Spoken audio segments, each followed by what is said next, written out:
I'm Alexis, aka The Soft Reader, and I'm here to unfortunately do my least favorite books of the year list.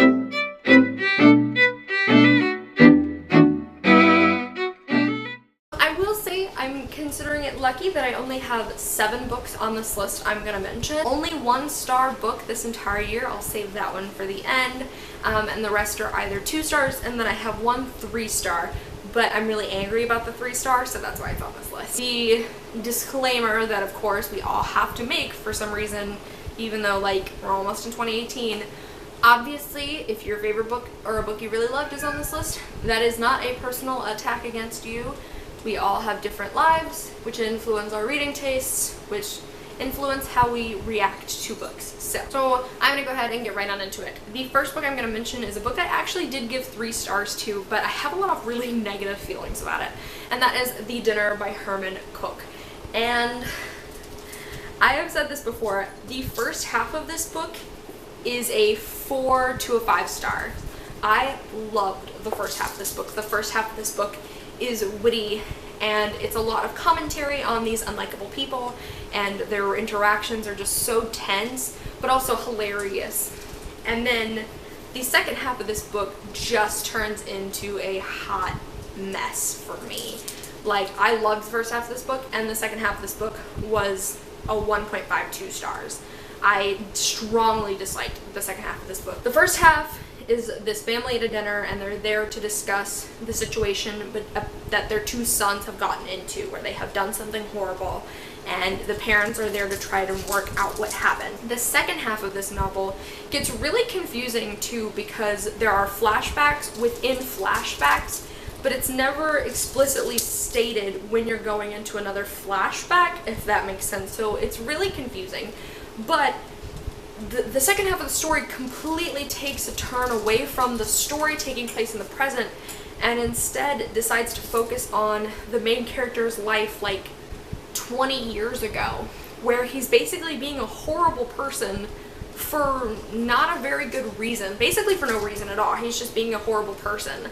And I think what Cook was going for there is that, like, the son, having done something horrible, is only taking after his father, but I found the commentary so unnecessary and so unsuccessful, and it was a slog to get through the second half of this book. And so that's why it's on this list, because I'm honestly angry, because this book could have been incredible if the second half just would have been done totally differently. So the next one I'm going to mention is one I read back in September, and that is Invictus by Ryan Groudon. I ended up giving this one a 2 stars.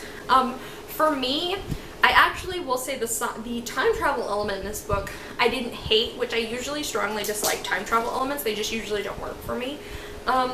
This one is, like, honestly, the first 50 to 60% of this book, nothing happens. It's literally just the characters all sitting around and talking about doing stuff without ever doing anything. And another thing that strongly irked me is literally the first half of this book, the only thing we get out of the female characters is them talking about their romance and their interests in the male characters. Like, there was maybe 2 conversations in the entire first half of the book that were between 2 female characters that wasn't about a male character. And it was like the same conversation over and over and over again, just repeated between different characters, and that was the worst. I hated that. I also just didn't find the romances or any of the characters really compelling. I literally was like, I don't care how this ends. And I would have DNF'd it if it hadn't been for the fact that it was an irk for me. But yeah, I found this to be just such a weak book personally. The next one I'm going to mention is one that I know has very mixed opinions among the book community, and that is Karvall by Stephanie Garber. This is another one I gave 2 stars to. For me, and I'll admit with this one, I did listen to it on audiobook, and I talked a little about how I think that might have affected my opinion, and I'm totally admitting to that, which is why I'm going to give the second one a chance. But I didn't really like the main character in this. I found a lot of her decisions very frustrating, and I didn't find her character very compelling. I also strongly disliked the romance and strongly disliked the love interest. They've known each other for a few days, but all Scarlett can think about is how attractive he is. But there's so many times in the story where Scarlet expresses hesitation or being unsure about something, and the love interest Julian completely ignores her feelings. Like, she'll be like, Julian, I'm not sure if we should do this. And it's like, yes, I guess there's a reason he kind of ignores her feelings, but there's so many times he just brushed her off. And like, they have to share a bed, and she's like, hey, look, it really makes me uncomfortable. And he's like, I don't care. And I'm like, So like, I didn't understand their attraction to each other because they literally know each other for like 4 days. And also just, I found him to be awful, to be honest, and especially he was terrible to Scarlet. And I also just, the beautiful writing and the world building was really lost on me. And again, that could possibly be because I listened to it on audiobook. But it's just, it wasn't the magical story that I had heard other people, you know, chalk it up to be. The next one I'm going to mention is The Evaporation of Sophie Snow by Mary Weber. And this follows our main character, Sophie Snow, who is an actual hacker character stereotype. I mean, like, in the first chapter of the book, she whispers, I'm in. Like, and it's basically about her. Her brother gets kidnapped by this alien race, and she enlists her ex-boyfriend, who is a Latin lover stereotype to an actual T. Which I'll talk about that in a second. And she enlists his help, and they go to this planet and try and find her brother. And aside from the characters being bland and stereotypes, the Latinx character, Miguel, is like, I don't think you could have written a more stereotypical Latinx character if you tried. Every piece of dialogue he has one random Spanish word thrown in, and it's like, people don't talk like that. That's not a realistic portrayal of people who speak 2 languages. But it's also annoying because no other character of color in the book talks in a native tongue. It's just Miguel, but for some reason everyone understands what he's saying when he throws out one random Spanish word. No one's ever like, hey, what does that mean? I also found the writing really lackluster, and the ending was abysmal. I can't think of it. I hated the ending so much. It's unopened, but it's not an unopened ending that it's like, I want to know more. It's an unopened ending where I'm like, really, I read 300 and something pages for that. So, just did not like that one. The next one I'm going to mention is a very well-beloved modern classic that I just didn't like, and that is Handmaid's Tale by Margaret Atwood. I did talk about how this book took me almost 6 months to read because I just couldn't I couldn't make myself pick it up. Honestly, I strongly dislike Margaret Atwood's writing style in this book. It's it's full of run-on sentences and comma splices, and it doesn't use quotation marks, and those are things I strongly dislike in a writing style. I also honestly found the world building really lackluster. I ended this book and I had so many questions that I don't feel like were answered. I can appreciate what this book does for feminist literature and even for the dystopian genre, but it just, I don't know if it's just because I've read so many other dystopians that I've liked better, but this one was just really weak to me.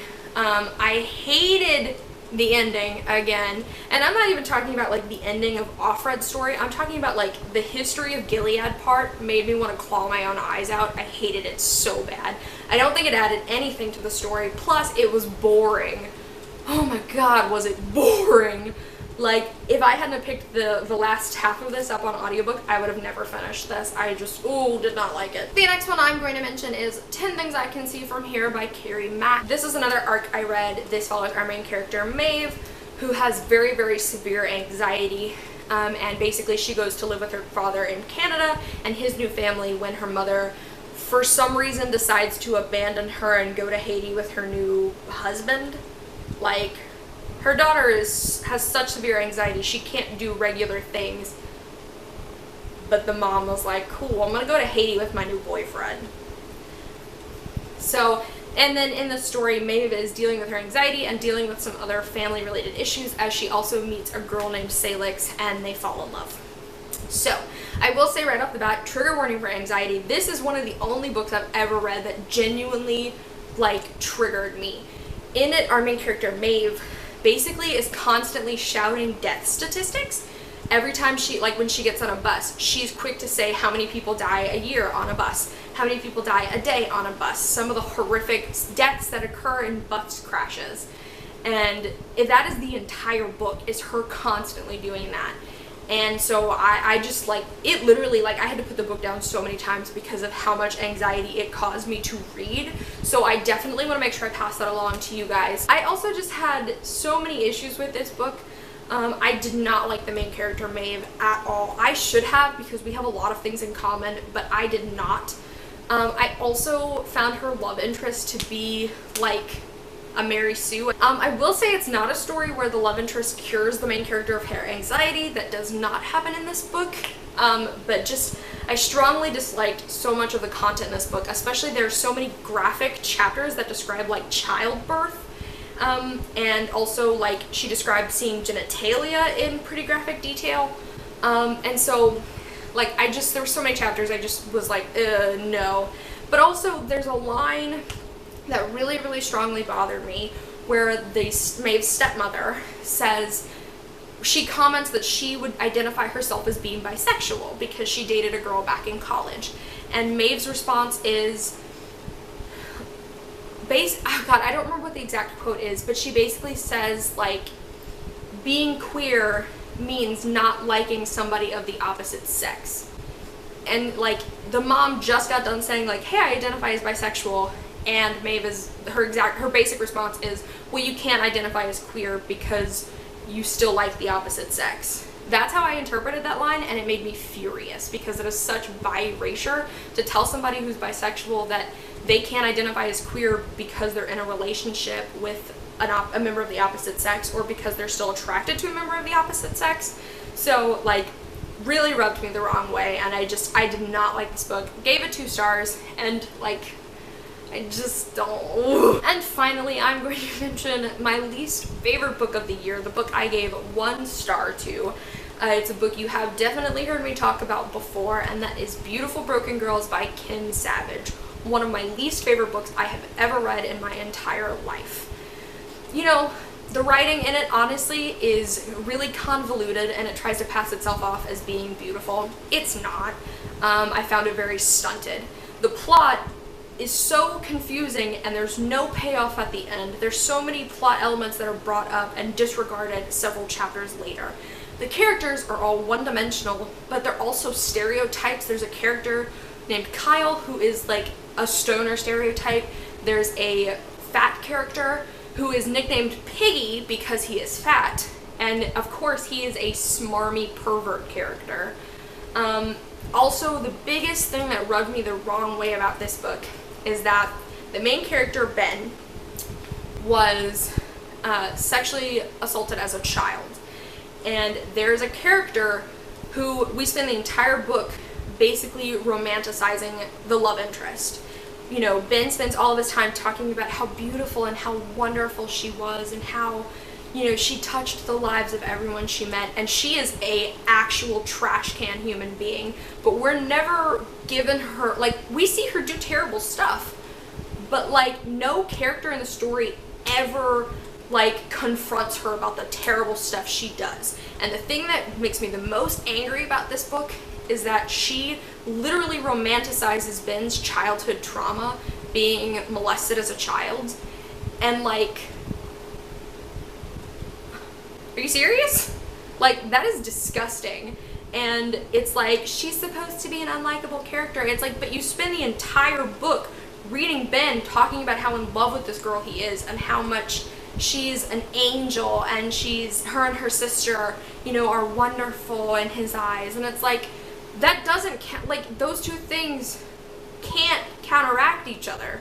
It's 1 or 2 instances of her doing terrible things doesn't override the entire book, where we're supposed to be his love for the Chillo girls, and their romance is so beautiful, and it's like, it's not, it's disgusting. So like I'm so ready for 2018 so I can stop talking about this book, so I can wipe this book off of my radar. If you look the book up on Goodreads, you'll see a lot of people agree with me on that rating, and a lot of other people express having serious issues with the way childhood trauma is handled in this book, and like, believe me when I'm telling you, from a personal standpoint, it's disgusting. So all of that being said, that was my least favorite book of 2017. I hated it. Alrighty guys, I would absolutely love to know what was your least favorite book you read in 2017. If you like what I do, I upload videos on Monday, Wednesdays, and Fridays. I'd absolutely love it if you guys subscribed, and I'll see you guys soon with another video. Bye!